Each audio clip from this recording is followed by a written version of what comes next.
Oh man. Yeah, I feel like you are looking over my shoulder. I'm like, Thomas, this is a genuine challenge in life, like every day.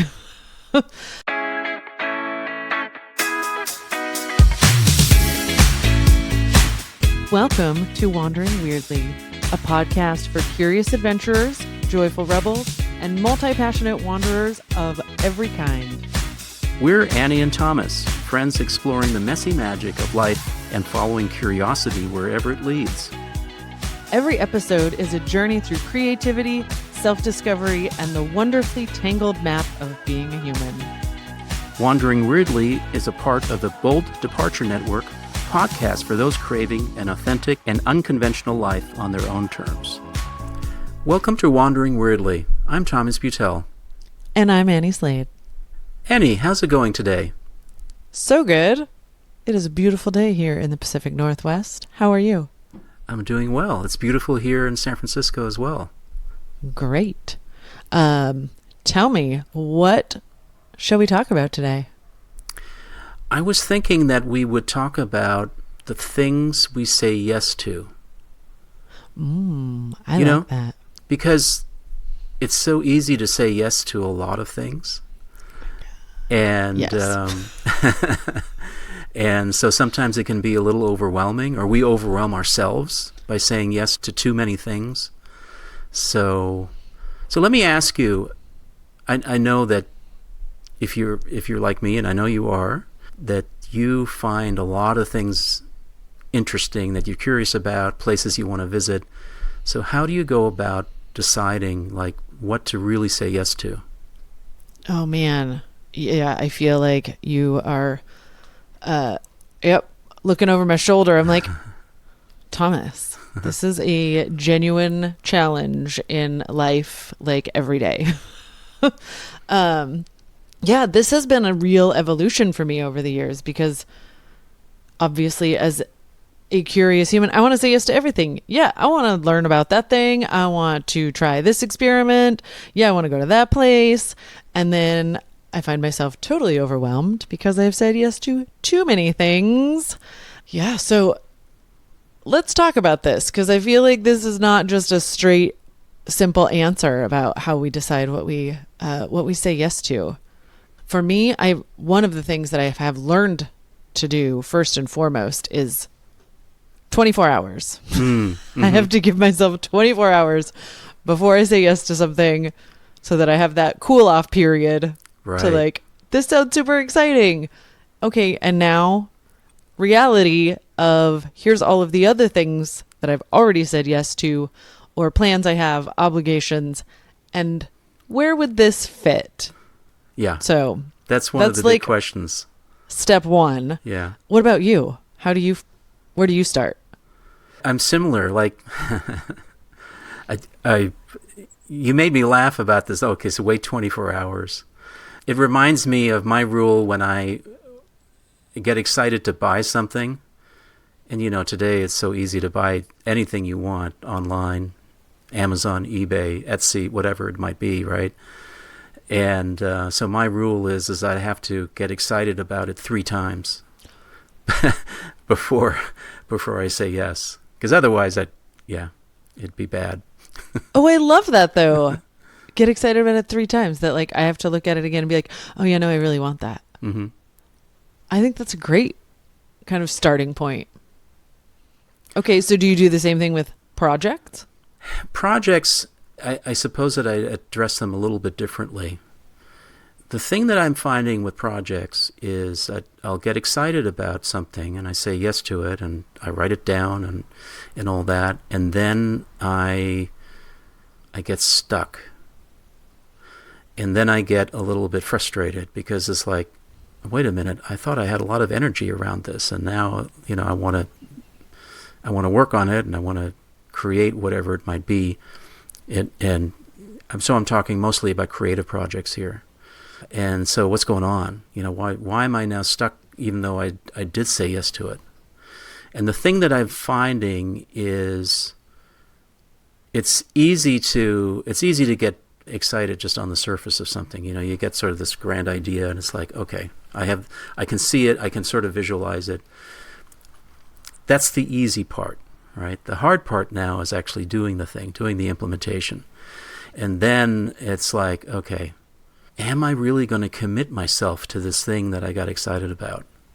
Oh, man. And that commitment is the part that's hard. So what I've found is that I really have to start getting aligned. I have to get alignment. And it might seem strange to say that. It's like, oh, yeah, I was excited about it. And how can I not be aligned with it? But there's part of it where it's like, okay, now you realize, like, okay, I'm going to work on this project, and now I realize, okay, here's all the things that I need to do. Or actually, even before that, is like, what are all the things I need to do? How do I start exploring it and understanding, like, what is it all that I need to do? And so saying yes is the really easy part. Especially if you're a curious person, if you get excited about things, if you're a multi-potentialite who loves to explore, go down lots of different rabbit holes all the time, it's really easy. The hard part is then, okay, what's the follow through? How do you find the commitment and the staying power? Oh, man. We multi-potentialites are flaky. Yeah. Because you're right. Yeah, saying yes is the easy part, and then I'm like, but do I mean that? Mm-hmm. So I think you've hit on a few important things here that I find that we are kind of commitment phobes, because we know if I commit to this, like, that is time, energy, bandwidth that I'm not going to have for something else. Mm-hmm. And we like to leave our options open. So saying yes to one thing means I'm going to have to say no to other things that come up. Right. Am I willing to do that? And that hurts. Like saying it's no. Hard. Saying no to stuff is hard. Right. Because that's what one yes is, a whole lot of no's to other things. Right. So I feel like that's probably one of the hardest parts. Or we tend to like knee jerk yes, and then 10 minutes later, like, oh God, what have I done? This doesn't actually fit into my life. And I love that you brought up alignment. Fun fact. So I choose my word of the year at my birthday, which is the end of October. Alignment is actually my word for this year. Oh, nice. Nice. So no, that actually makes perfect sense, because I think we have to have some kind of, I call it our constellation, because, we can never do just one thing, but kind of a North Star that, like, here's the things that are important to me. So that's what I can align myself with, whether that's like values or, people or whatever the thing is. But there might be something that's super interesting. This happens to me all the time, that like, oh, that would be super cool. But does that align with where I'm focused, or this kind of constellation of things I'm really moving toward right now? Yeah. Sometimes the answer is an obvious, like, no, thank you. But sometimes the answer is a not right now. Because like, no doesn't have to be no forever, but it might just have to go over into the parking lot for a while, because not today. And here's the thing, as I have grown to understand my multipotentiality and the way that I am in the world, I am becoming more sort of cognizant, more aware of the no's that I have to say no to, the things that I have to say no to. But I also have become more aware of the value of going down rabbit holes, right? So there's this balance of like, okay, I think it's going to be worth exploring this at least a little bit. And then thinking back to our other episode where we talked about quitting, and like, quitting is okay. Like, I can start something, I can go down a rabbit hole and say, oh, I'm good.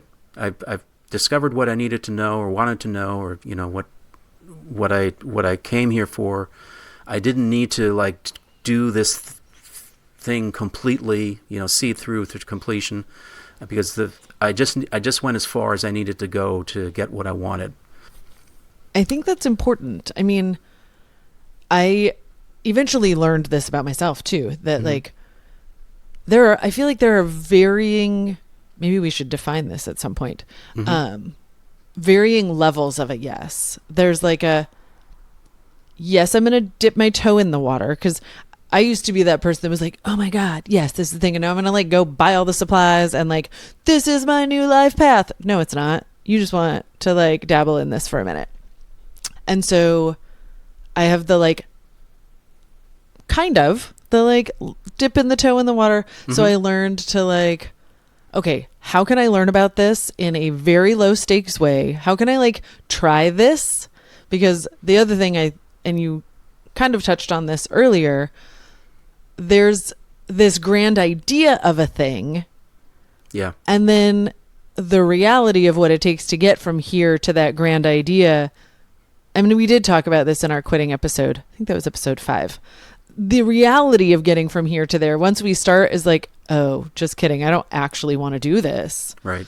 So yeah, I've learned to take advantage of like, YouTube videos, local library, or even like here at Parks and Rec, they offer like I took a watercolor class. It was like 3 weeks long. It wasn't, I think it was maybe $40. So not anything like crazy. It's like very low stakes, low investment. I'm not like putting my whole life savings into this. Yeah. How do we start with that like small yes instead of like commitment, locking myself in for the next 5 years? Like, I think is there like tiers? Is there like a stepping stone that we kind of go through till we get to the like, all right, I'm really in on this? I like that idea of dipping your toes and looking at things as stepping stones. It's a great way to understand like, oh, I don't have to commit fully. I can try this out and see what it looks like.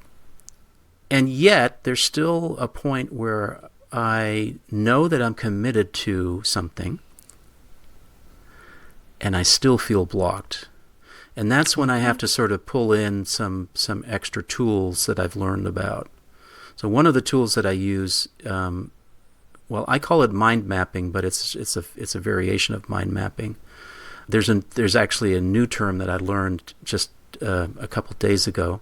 The term is shakeout or shakeout exercise, and it's very much like what I am thinking of when I do mind mapping. What I'm really doing when I'm doing this exercise is I'm trying to get down everything onto paper as fast as I can, and I'm doing it in such a way that I am not doing any sort of outlining, because when you start outlining, your mind wants to all of a sudden start organizing. And the idea with a shakeout exercise, I start with an idea in the center of the paper, and then I just start drawing lines, and I put down whatever I can think of, and I do it as fast as I can. So I don't give my mind the time to censor it, to say, no, that's a silly idea. I don't give my mind any of that time to do that. But what I'm doing here is I'm sort of expanding what I understand about this thing that I want to work on. It's sort of like a planning exercise, except I'm trying to do it in like 5 minutes, really, really fast. And the reason that I want to be that fast is because I don't want my mind to get bogged down in details. I want my mind to just like, I know it's up there, and I want to get it down on paper. And invariably what happens is that I'll look at this thing, I'll look at my mind map, and I'll say, oh, that's where I need to go next. And guess what? That's where the alignment is. This is where I find my alignment. And that's how I'm finding that I'm getting unstuck. So when I say yes to something, oftentimes it'll be this shakeout exercise or this mind map to get stuff out and then see, oh, this is what I want to do. And this is how I get unstuck. And so I'm curious how, before you get to that place, because that sounds like you get, this is once you've like committed. Yeah, I'm doing this thing. Yeah. Do you have like steps that how do you decide what you're going to say yes to? Like that at that level of commitment that like, okay, I'm seriously going to do this thing. It's usually as a result of thinking about it over and over again for days and weeks. I'm a big list guy. I write every night. I write like, what do I say yes to for tomorrow? Like what would be nice to say yes to tomorrow? So I usually have, and this is for personal stuff, not, for work. I also use Asana and use online tools and stuff. But for my own stuff, I have just a clipboard in paper. And just like every night I say, okay, tomorrow, it'd be great if I could work on this thing, right? Or this other thing. And usually there's like a list of 5 or 6 things that are hot for the week. I have a what's hot list at the top to sort of remind me. And here's the thing about that, like I need to have that what's hot list because my mind races to new things so fast and so much that I need to remind myself, like, oh, this is the stuff that I was really interested in, and these are like the top things I want to be working on creatively. Sounds weird that I wouldn't know it right away, but I have to have these lists to remind myself, like that's what I was interested in, and so by sort of repeating what I want and saying, oh, tomorrow I'm going to tackle this now, and the next day I'm going to tackle that. That's sort of how I get to yes to, like, actually, working on specific projects.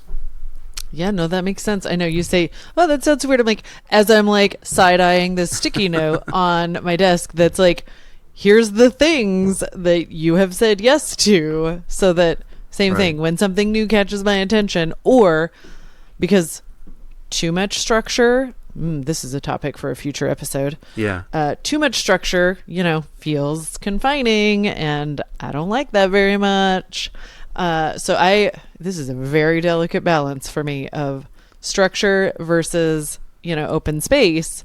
And so I have this little list so that when I have some open space, this is kind of like my menu that I'm like, okay, here are the things that, yes, I have committed to or that I'm curious about. Like these, I guess it would be my hot list of like, okay, so if I find myself with a stretch of time to fill, here are the things that we might want to look at first. Which of these do we have some things that we want to get done or that have committed to or whatever. So no, if it's weird, I share that. I share that weird because there's just so much interesting stuff in the world that it's easy to just, but that thing or that thing. And like, okay, but here's the stuff we have said. Yes, we've gone through those steps to commitment, and now we need to, this is the stuff I've committed to following through on. Structures like time blocking do not work for me at all. But what does work for me is to have an ongoing conversation with myself. And that's what these hot lists and my other lists do for me. It's like, and journaling is a great way to be in conversation with yourself as well. So I found that this has to be just a continuous ongoing conversation. And it's almost like I'm always checking in with myself. Is this still a yes? Or there's this new thing that's a yes. So that's why time blocking and other really hard structures don't work, because it's so fluid. It changes every day, real literally, sometimes changing by the hour, Well, yeah, and I need something that is more conversational in that way. Like I'm always, there's the conversation that's going on in my brain all the time, which is very interesting, by the way. But having it down on paper is sort of like, I don't know. I'm trying to think of some metaphors here. It's almost like talking to yourself in the mirror all the time.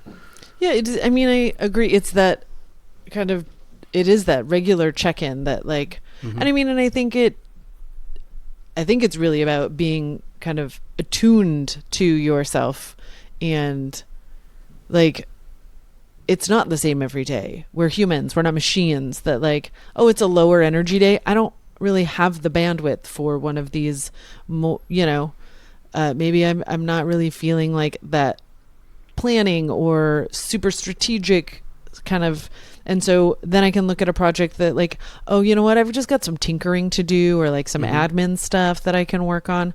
So I think, you know, it's important to recognize just as humans that like it is going to be different from day to day, and sometimes from hour to hour, that like, oh, if I had a big meeting in the morning that drained a bunch of mental energy, well, I thought I was going to be working on this thing, but now I just really, that feels too heavy. And so now I want to choose something else instead. Yeah. So I think that's a healthy approach to like, yeah, we're not always at the same level, and inspiration is hard to pin down. Like sometimes I'm inspired to do, you know, like some travel planning, and then another time I want to work on my book, or, you know, who knows? I really like Elizabeth Gilbert's book, Big Magic, where she talks about inspiration shopping around. I love that book. And I can just imagine that inspirations, when they're shopping, they love multi-potentialites. This is the problem. They show up for us all the time, and they're like, here's an idea, here's an idea, right. Here's an idea, here's an idea. Which one do you want? And it's like, I want all of them, and I'm sorry, I can't. Getting back to alignment, I want to go on a little short tangent. I know we're getting there as far as this episode, but I want to go on a little bit of a tangent. And there was something that I was thinking about, and you know, in our group of multi-potentialites, there once was a survey about, you know, what Myers-Briggs types are you? And it turns out that 60% plus of the group were either INFP, INFJ, or ENFP. And what they all have in common, this particular group, you know, Myers-Briggs is basically sort of based on Carl Jung's cognitive functions. And what they all have sort of in common is this grouping of introverted feeling and extroverted intuition. And so I went down this rabbit hole studying this. There's a great website called personalityhacker.com that talks about cognitive functions and what it means for you. And for me, at least with INFPs and those of us who lead with introverted feeling, that introverted feeling is where that authenticity, that sort of alignment feeling comes from. Like when I go and when I perceive the world, when I look at the world and make decisions, it's all based on like, does it really resonate with me deeply, right? And then the extroverted intuition is, they call it exploration. This is the thing that lets us go out in the world and sort of find new things and discover new things, right? So we have this curious combination of wanting to do the things that we're really deeply aligned with, and a curiosity and a need to go and explore.